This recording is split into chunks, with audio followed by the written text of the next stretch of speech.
गुरुर्ब्रह्मा गुरुर्विष्णू गुरुर्दैवो महेश्वरः गुरुः साक्षात् परब्रह्म तस्मै श्री गुरवे नमः. नमस्कार. आपण गुरु साक्षात परब्रह्म ही संकल्पना पाहतो आहोत. सर्वसामान्य जीवन जगणारी आपल्यासारखी माणसं संसारामध्ये फारशी रमत नाहीत.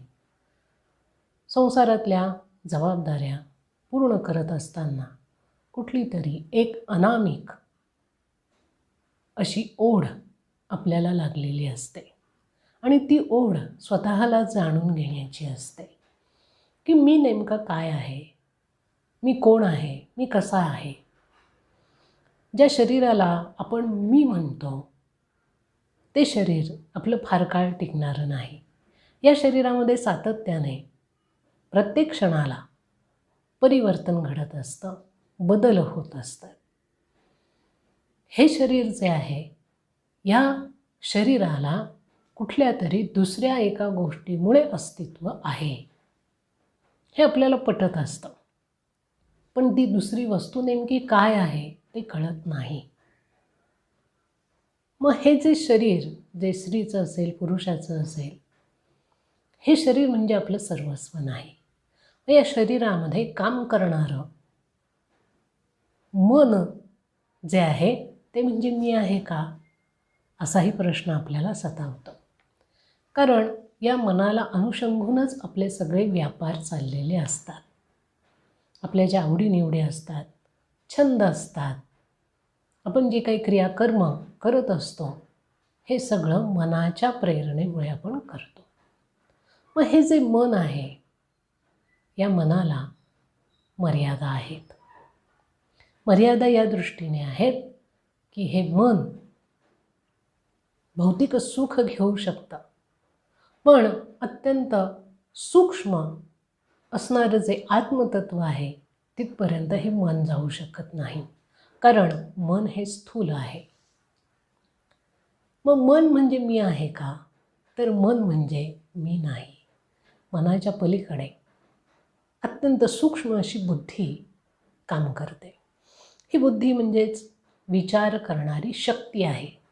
विचार करायला प्रवृत्त करणारी आणि सर्व प्रकारचे निर्णय, चांगले वाईट योग्य अयोग्य जे काही आपण घेतो आपल्या जीवनामध्ये, त्या सगळ्यांना प्रवृत्त करणारी जी शक्ती आहे तिला बुद्धी असं म्हटलं जातं.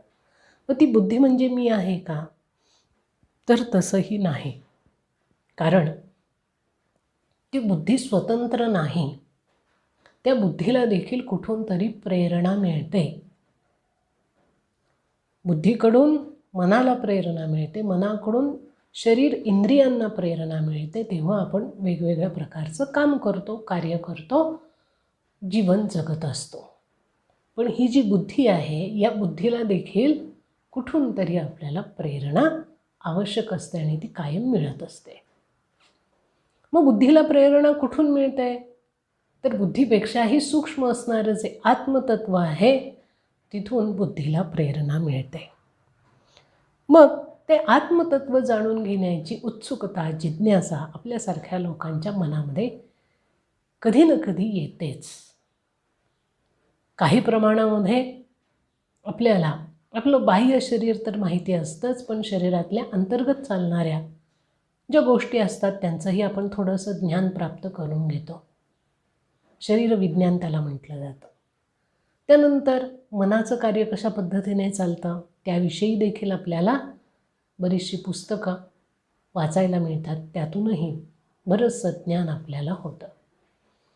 बुद्धी कशा पद्धतीने कार्य करते, बुद्धी ही स्थूल कशी असते, बुद्धीवरती वेगवेगळ्या प्रकारचे मल कसे असतात आणि शुद्ध बुद्धी कशाला म्हटलं जातं, प्रज्ञा कशाला म्हटलं जातं, वृतंबरा कशाला म्हटलं जातं, याविषयी देखील आपल्याला मार्गदर्शन करणारे काही ग्रंथ आहेत.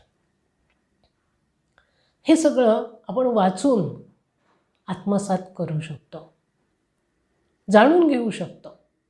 पण आत्मतत्व ही अशी गोष्ट आहे की जिच्याविषयी लिहिलं बरंच आहे, वाचतोही आपण बरंच, पण ते वाचून ऐकून त्याची जाणीव होत नाही.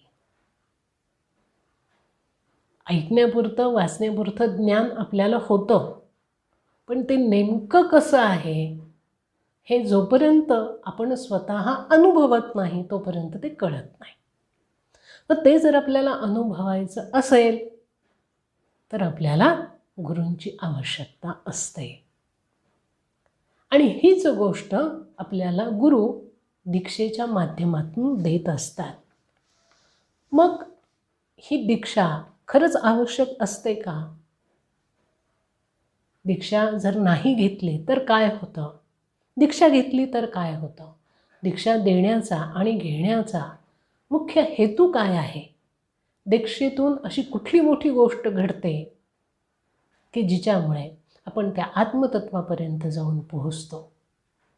दीक्षेतून कुठल्या कुठल्या गोष्टी साधल्या जातात, असा थोडासा विषय आपण आज पाहणार आहोत. तर आपण आपलं जीवन जगत असताना जिज्ञासू लोक जे असतात, विशेषतः ज्यांना आपल्या आंतरिक जीवनाविषयी जाणून घेण्याची इच्छा असते, असे साधक वेगवेगळ्या गुरूंकडे जातात, त्यांचं प्रवचन ऐकतात. गुरूंचं जे काही स्वतःचे अनुभव असतात ते व्यक्त करत असतात. त्यांच्या प्रवचनातून, त्यांच्या अनुभवांमधून एक उत्साहपूर्वक अशी मनोअवस्था साधकाला अनुभवायला सुरुवातीला येते की समोर बसलेली व्यक्ती, गुरुपदावर असणारी व्यक्ती जी बोलते आहे ती केवळ ग्रंथांचं वाचन करून पोपटपंची करत नाही, तर तिचा स्वतःचे जे काही अनुभव आहेत ती ते व्यक्त करते आहे.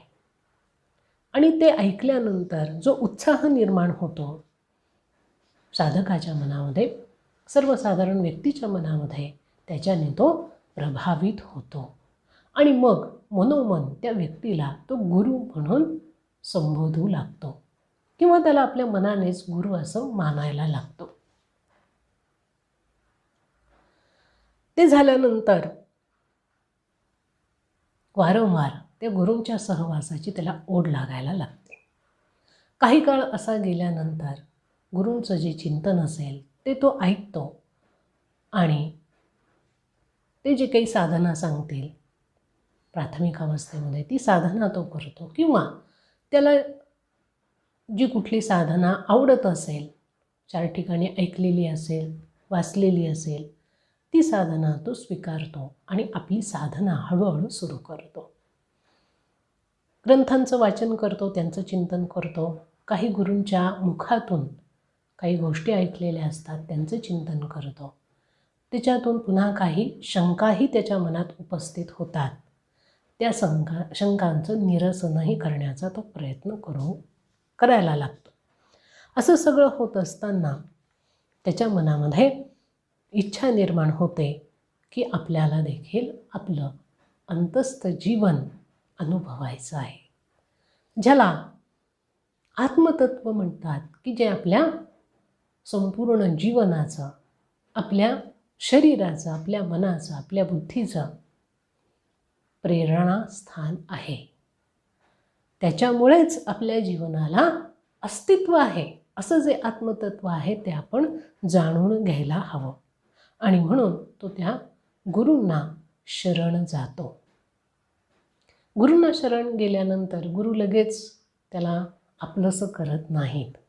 आपण मागे देखील बघितलं आहे की कुठल्याही साधकाला शिष्य म्हणून स्वीकारताना गुरु त्याचं निरीक्षण करतात, काही वेळ त्याच्यासाठी ते देतात आणि त्या साधकाच्या जीवनाचा, त्याच्या परिस्थितीचा, त्याच्या मनोधारणेचा, त्याच्या योग्यतेचा ते परामर्श घेतात, त्याचं योग्य असं मूल्यांकन करतात.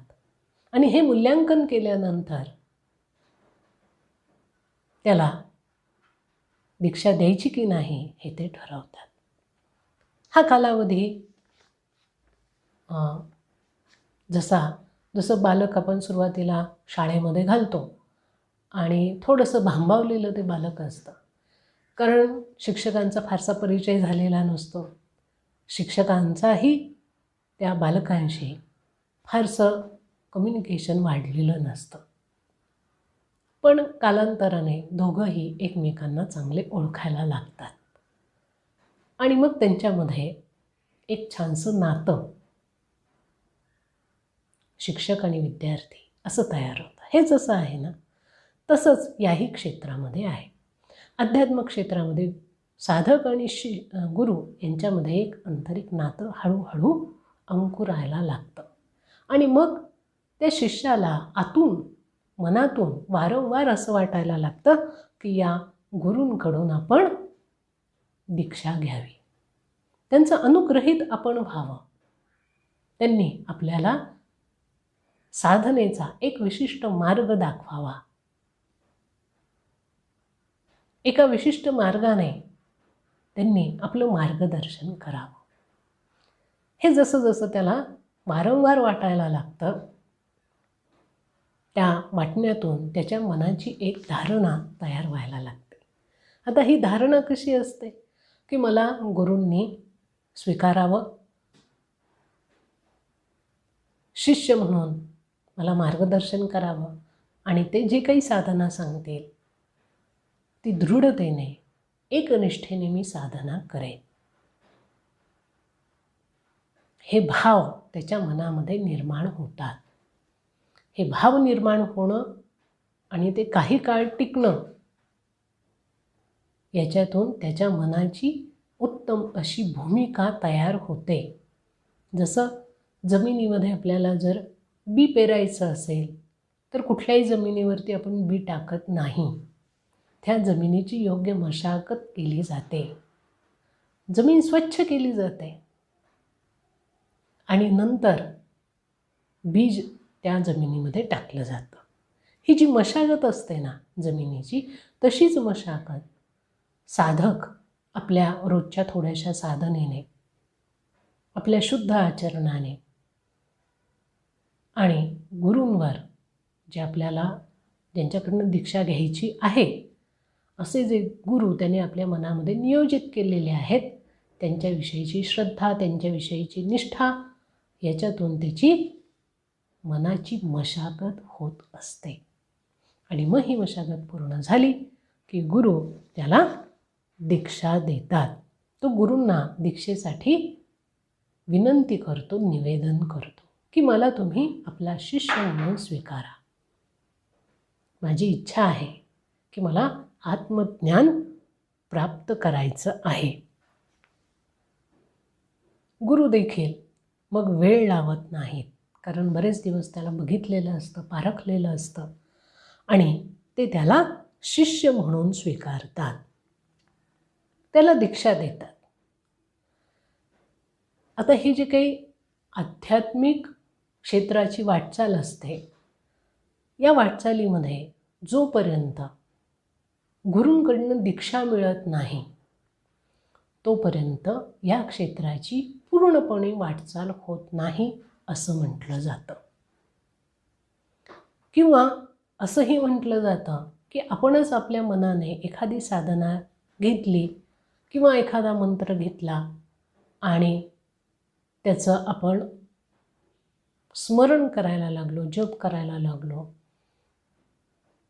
आपली साधना सुरू झाली, तर आपल्याला अपेक्षित असणारं जे साध्य आहे, फल आहे, ते मिळत नाही. आता असं का म्हटलं जातं? याला कारण असं आहे की आपण नव्याने त्या मार्गावरती वाटचाल करायला सुरुवात केलेली असते. आपण मागे पण असं बघितलेलं आहे की गुरु आपण का करतो? कारण त्यांनी ही वाटचाल पूर्ण केलेली असते. त्यामुळे ज्या व्यक्तीने वाटचाल पूर्ण केलेली आहे त्या व्यक्तीला त्या वाटेमध्ये येणारे अडथळे चांगले माहिती असतात. त्या अडथळ्यांना पार कसं करायचं, त्यातनं बाहेर कसं यायचं, हेही त्यांना माहिती असतं.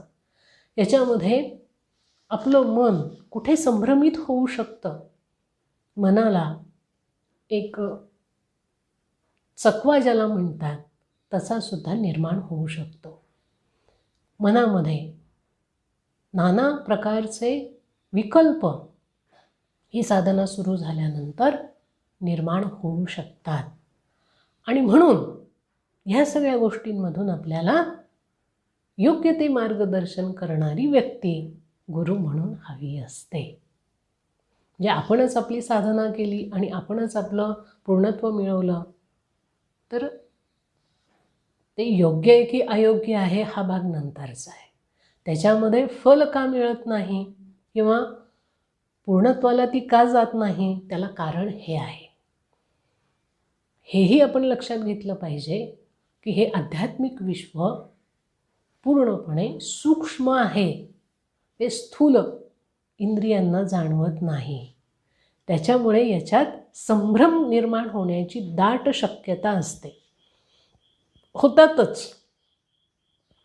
आणि म्हणून त्या ठिकाणी मार्गदर्शकाची आवश्यकता असते. आता जी दीक्षा गुरूंकडनं शिष्याला किंवा साधकाला मिळते आणि तो त्यांचा शिष्य म्हणून प्रचलित होतो, त्या दीक्षा या शब्दाचा अर्थ आपण आधी बघूया. आता दीक्षा म्हणजे काय तर दीक्षेचे 2 अर्थ सांगितले जातात. दीक्षा म्हणजे प्रदान करणे हा एक अर्थ आहे आणि प्राप्त करणे हा दुसरा अर्थ आहे. प्रदान करणे आणि प्राप्त करणे म्हणजे देणे आणि घेणे. कोण देणार आहे तर ह्याच्यामध्ये देणारे गुरु आहेत. घेणार कोण आहे तर घेणारा शिष्य आहे. मग गुरु काय देणार आहेत आणि शिष्य काय घेणार आहे तर गुरु दीक्षेतून आपली आध्यात्मिक शक्ती गुरु दीक्षेच्या माध्यमातून आपली जी आध्यात्मिक शक्ती आहे ती शिष्याकडे हस्तांतरित करत असतात. बघा, गुरु काय देतात तर गुरु आपली आध्यात्मिक शक्ती, आपली आत्मिक ऊर्जा शिष्याच्या ठिकाणी हस्तांतरित करतात, प्रस्फुटित करतात. आणि त्यामुळे शिष्याच्या आध्यात्मिक जीवनामध्ये त्याला उच्चतर अवस्था प्राप्त करण्याची प्रेरणा या शक्तीमुळे प्राप्त होते. मोठी गोष्ट असते, सामान्य गोष्ट नाही की गुरूंनी जीवनभर जी साधना केलेली असते या साधनेतून जी शक्ती निर्माण झालेली असते ती शक्ती अंशात्मक स्वरूपामध्ये शिष्याला दिली जाते. आणि शिष्य काय करतो तर शिष्याने ती शक्ती घेतल्यानंतर गुरु त्या शक्तीबरोबर त्याला साधनाही देत असतात. त्या साधनेचा विनियोग करून त्याने मिळवलेली जी शक्ती असते, गुरूंकडनं प्राप्त झालेली जी शक्ती असते ती आपल्यामध्ये विकसित करायची असते. आणि ती शक्ती शिष्याच्या ठिकाणी जशी जशी विकसित होत जाते तसं तसं त्याचं जे आध्यात्मिक जीवन आहे त्या जीवनातल्या उच्चतर अवस्था त्याला अनुभवायला येतात. त्यातून त्याला त्या प्रेरणा मिळत असतात की आपल्याला आणखीन पुढे जायचं आहे, आपल्याला आता ही अवस्था प्राप्त झाली आहे, यापुढे आपल्याला पुढची ही अवस्था प्राप्त करायची आहे.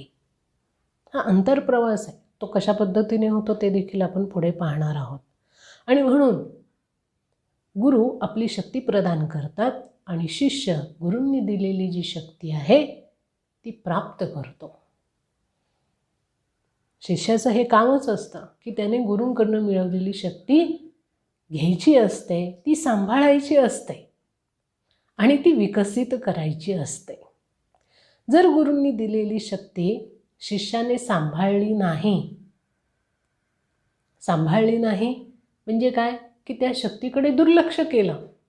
जी साधना गुरूंनी दिलेली आहे, जो मंत्र गुरूंनी दिलेला आहे, तो जर शिष्याने केला नाही, त्याच्यामध्ये खंड पडला, पूर्णपणे दुर्लक्ष केलं, तर ती शक्ती नाहीशी होते. ती पुन्हा विकसित होऊ शकत नाही. म्हणून लवकर गुरु शिष्य करत नाहीत. शिष्याची पारख करून मग त्याला शिष्यत्व जे प्रदान केलं जातं ते एवढ्यासाठीच आहे की तिथे गुरूंनी कमावलेली जी शक्ती असते ती वाया तर जाणार नाही ना, तिचा विनियोग चांगल्याच पद्धतीने होईल ना, हे ते पाहत असतात. म्हणून शिष्याची जबाबदारी खूप मोठी असते की त्यांनी आपल्या गुरूंकडून मिळालेली शक्ती सांभाळायची असते, ती विकसित करायची असते आणि ती जशी जशी विकसित होत जाते तसं तसं त्याची आध्यात्मिक उन्नती त्याला प्राप्त होते. अनेक दिव्य असे अनुभव त्याला यायला लागतात. तो आत्मिक ज्ञानाने हळूहळू संपन्न व्हायला लागतो. आता ह्या गोष्टी लगेच त्यांनी दीक्षा दिली आणि काही सेकंदात काही तासात होते का, तर नाही.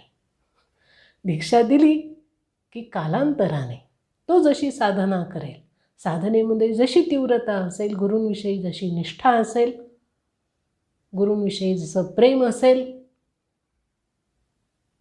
जो मंत्र गुरूंनी दिलेला आहे त्या मंत्राचं विज्ञान शास्त्र गुरूंकडनं नीट समजून तो घेत असेल आणि त्यांच्या मार्गदर्शनाने जर तो साधना करत असेल तर त्याला आत्मतत्व, आत्मज्ञान ह्या गोष्टी प्राप्त होतात. इतरांनी दीक्षा घेतली, इतरांनी गुरु केले म्हणून मी गुरु केले, मग सुरुवातीला काही दिवस साधना होते, नंतर दुर्लक्ष होतं आणि मग आमच्यात काही बदलच होत नाही, आम्हाला काही जाणीवच होत नाही, मग याच्यामध्ये काही अर्थच नाही, असे निराशाजनक उद्गार लोकांच्या तोंडून ऐकायला मिळतात. म्हणून आपण अगदी सुरुवातीला म्हटलं आहे की ज्यांना आत्मज्ञान प्राप्त करून घ्यायचं आहे त्यांनी फार विचार करून मगच गुरूंकडनं दीक्षा घ्यावी. पण हा मार्ग सोपा नाही, अत्यंत खडतर असा मार्ग आहे. प्रदीर्घ वाटचाल याच्यामध्ये करावी लागते. आपलं आचरण, आपले विचार कायम शुद्ध ठेवावे लागतात, आपले भाव कायम निर्मळ ठेवावे लागतात आणि याच्यामध्ये थोडी जरी इकडे तिकडे गोष्टी झाल्या तरी आपली शक्ती जी आहे तिचं स्खलन होतं. म्हणून शिष्याने कायम सावधान असलं पाहिजे. आपल्याला समर्थ रामदास स्वामींचं जर आपण साहित्य वाचलं तर त्याच्यामध्ये सावधान हा शब्द वारंवार ते वापरतात. गुरूंनी सावधान असलं पाहिजे शिष्य करताना आणि शिष्याने सावधान असलं पाहिजे आपण ती दीक्षा घेताना. कारण आपला आता एक स्वतंत्र अशा विश्वामध्ये प्रवेश झालेला असतो आणि हे विश्व अत्यंत सूक्ष्म, अत्यंत सखोल, अत्यंत व्यापक आणि अत्यंत सूक्ष्म स्वरूपाचं असतं. त्याच्याकरता स्वतःच्या मनाची पूर्ण तयारी आपल्याला ठेवावी लागते. आणि म्हणून गुरु आणि शिष्य यांच्यातला हा पारस्परिक जो भाव आहे, एकमेकांविषयीचा भाव, तो या दीक्षेमुळे दृढ व्हायला मदत होते. मग आता यांच्यामध्ये काय भाव असतो, तर शिष्य गुरूंना आपल्या मनातला विश्वास आणि भक्ती अर्पण करत असतो. शिष्याच्या मनामध्ये गुरूंविषयी काय भाव असतो, तर गुरूंविषयी भक्ती असते, प्रेम असतं. ते प्रेम कसं असतं, तर ते प्रेम अत्यंत शुद्ध असतं, अत्यंत पवित्र असतं. श्रद्धा असते की मला या गुरूंकडनं हवं असणारं आत्मज्ञान प्राप्त होणारच आहे. बघा, उदाहरण आपल्याला द्यायचं झालं तर शबरीचं देता येईल. छोटीशी मुलगी आहे शबरी, 12-13 वर्षाची, आणि तिच्या गुरूंनी आश्रम सोडताना तिने विचारलं की गुरुजी मी काय करू, या आश्रमामध्ये मी राहू की नको राहू. तिच्या गुरुजींनी त्यांना सांगितलं की तू इथेच थांब, भगवान रामचंद्र तुला भेटायला येतील. बस एवढंच गुरुजी बोलले आणि गुरुजी आश्रम सोडून निघून गेले. त्या दिवसापासून त्या शबरीने भगवान श्रीराम मला भेटायला येणार आहेत असा भाव मनामध्ये ठेवला, या शब्दांवरती पूर्ण विश्वास ठेवला, दृढ भक्ती ठेवली आणि श्रीरामांचं स्वागत करण्याची तयारी तिने सुरू केली. रोज सकाळी उठून आश्रम झाडायचा, फुलं आणायची, पाणी आणायचं, फळं आणायची आणि एका ठिकाणी बसून भगवंताचं स्मरण करायचं की भगवान श्रीराम कसे असतील. नंतर तर तिने आंघोळीला जाणंही बंद केलं की आपण आंघोळीला गेलो आणि तेवढ्यात भगवंत येऊन गेले तर, आपल्याला रात्रीची झोप लागली आणि त्यावेळेला भगवंत येऊन गेले तर. कारण गुरुजींनी असं काहीच सांगितलं नव्हतं की ते सकाळी येतील, दुपारी येतील, संध्याकाळी येतील की रात्री येतील. माहितीच नाही कधी येतील ते, कुठल्या वारी येतील, कुठल्या महिन्यात येतील, असं काही सांगितलेलं नव्हतं. आणि म्हणून तिने खाणं पिणं झोपणं सगळं काही सोडलं आणि केवळ भगवंताचं चिंतन करायला लागली. लहान 12-13 वर्षाची असणारी मुलगी, तिचं बाल्यावस्था गेली, तारुण्यावस्था गेली, प्रौढावस्था गेली, वृद्धापकाल प्राप्त झाला, शरीर पूर्णपणे गलित गात्र झालं. इतकी म्हातारी झाली की तिला आता उठणं बसणं सुद्धा अवघड व्हायला लागलं. अशा अवस्थेपर्यंत ती आली, पण तिने आपल्या गुरूंच्या शब्दांवर जो विश्वास ठेवला होता तो पक्का कायम ठेवला. कधीही तिच्या मनामध्ये असा विचार आला नाही, विकल्प आला नाही की गुरुजींनी बहुतेक खोटं सांगितलं, मी एवढे वर्ष झाले वाट पाहते आहे पण अजून भगवंत आले नाही, त्या अर्थी गुरुजींनी माझी गंमत केली, मला आपलं काहीतरी सांगायचं म्हणून त्यांनी सांगितलं, असा भाव चुकूनही एवढ्या वर्षांमध्ये तिच्या मनात आला नाही. याला म्हणतात गुरूंच्या शब्दांवर असलेले दृढ श्रद्धा, गुरूंवर असलेली निष्ठा, गुरूंवर असलेली भक्ती. आणि गुरूंवर असलेली ही जी भक्ती आहे त्या भक्तीमुळेच त्या शबरीला भगवान श्रीरामांची प्राप्ती झाली, त्यांचं दर्शन झालं. भगवंत स्वतः तिच्या कुटीमध्ये आले आणि तिचा जीवनाचा उद्धार केला. अशी श्रद्धा ही पूर्वीच्या काळामध्ये आपल्याला पाहायला मिळते. ती हल्ली नाही असं म्हटलं जातं, आणि हल्ली श्रद्धा फार चंचल झाली आहे. आपल्याला अनुभव नाही आला, आपल्या मनाविरुद्ध कुठली गोष्ट घडली की लगेच आमची श्रद्धा उडते. असं जर असेल तर त्याला श्रद्धा म्हणायचं का? त्याला श्रद्धा म्हणता येत नाही. लक्षात आलं ना? गुरुजींनी आमची परीक्षा पाहिली म्हणजे काय, याला श्रद्धा म्हणता येत नाही. श्रद्धा काय असते तर दृढ विश्वास गुरूंवरती असतो. तो शिष्य आपली भक्ती आणि श्रद्धा गुरूंच्या ठिकाणी समर्पित करत असतो आणि गुरु त्याला त्या बदल्यामध्ये आध्यात्मिक मार्गदर्शकाचं उत्तरदायित्व ते स्वीकारतात की माझं उत्तरदायित्व आहे की मी तुला त्या शेवटच्या साध्यापर्यंत घेऊन जाईल. याला म्हणतात गुरु आणि शिष्य. गुरूंना काय हवं आहे? फक्त शिष्याच्या ठिकाणी असणारी दृढ श्रद्धा, भक्ती, आणि शिष्याला गुरूंकडनं काय हवं आहे? केवळ आणि केवळ आत्मज्ञान, याच्या पलीकडे काहीही नको. ह्या दोन गोष्टींवरतीच गुरु आणि शिष्य यांच्यातला संबंध हा दृढ होतो आणि तो जीवनभर चालतो, जीवनभर तो तसाच राहतो. गुरु आणि शिष्य यांचं मन, गुरु आणि शिष्य यांचं चित्त, गुरु आणि शिष्य यांचे विचार हळूहळू एक व्हायला लागतात. आणि हे जसे जसे एक व्हायला लागतात तसं तसं गुरु शिष्य होत जातात आणि शिष्य गुरु होत जातो. हे कसं होतं हे आपण पुढे पाहणार आहोत. अजून दीक्षेचा भाग आपला संपलेला नाही. केवळ दीक्षा देण्यासाठी आणि दीक्षा घेण्यासाठी शिष्याची मनोभूमिका आणि गुरूंची मनोधारणा ही कशी असते हा भाग आपण बघितला. आज या ठिकाणी आपण थांबूया. उद्या याच्या पुढचा भाग बघूया. ओम गुम श्री गुरुदेवाय नमः.